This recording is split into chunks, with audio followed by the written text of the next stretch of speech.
પૂજ્ય ગુરુજીઓ તથા મારા વાલા વિદ્યાર્થી ભાઈ બહેનો, મારું નામ સોનાણી દક્ષ. હું ધોરણ 6 માં અભ્યાસ કરું છું.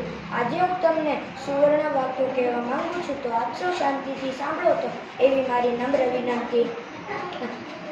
હું એક ઉત્તમ વિદ્યાર્થી બનીશ. હું વૃક્ષોનું જતન કરીશ. હું આજે કુદરતી સૌંદર્યને માણીશ. હું આદર્શ બાળક બનીશ. હું શ્રેષ્ઠ વિદ્યાર્થી બનીશ. હું હોશિયાર વિદ્યાર્થી બનીશ.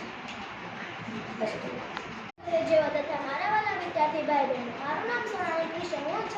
હું ધોરણ 6 માં અભ્યાસ કરું છું. આજના મારા સુવર્ણ વાક્ય: હું દરરોજ 1 કલાક ધ્યાનમાં બેસીશ. હું નિયમિત લેસન કરીશ. હું વૃક્ષનું જતન કરીશ. હું કોઈ સાથે ઝઘડીશ નહીં. હું ગુસ્સેથી બોલીશ નહીં.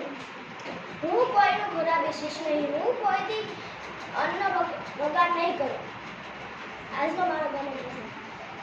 આજે અમારે કરાટામાં જવાનું હતું, એટલે હું વહેલા જાગીને સ્નાન કરીને તૈયાર થઈ. ત્યારબાદ હું નાસ્તો કર્યો. પછી મેં થોડુંક લેશન પતાવ્યું હતું. અમારે સમાજનું લેશન હતું, એટલે મેં સમાજનું લેશન પતાવીને હું બીજું કામ કરવા ગઈ. પછી કામ કરીને હું પાણીની બોટલ ભરીને સ્કૂલે આવી. સ્કૂલેથી હું કરાટામાં ગઈ. કરાટામાં અમને ઘણી મજા આવી. ત્યારબાદ અમે નિશાળે આવ્યા હતા. વિજ્ઞાનનું ભણાવતા. ત્યાં અમે થોડુંક પ્રશ્ન પેપર લખ્યું હતું. પછી અમારે રિસેસ પડી. અમે રિસેસમાં ઘરે ગયા. જમીને આવીને અમારે સમાજનો પીરિયડ હતો, એટલે અમે અમારા લીડરને લેશન દેખાડ્યું. લેશન દેખાડ્યા બાદ અમે ભણવા બેસી ગયા. ભણવામાં અમને ખૂબ જ મજા આવી હતી. અસ્તુ. મારા સુવર્ણ વાક્યો: હું એક શ્રેષ્ઠ વિદ્યાર્થી છું. હું આજે એક વૃક્ષ રોપીશ. હું વૃક્ષોનું જતન કરીશ.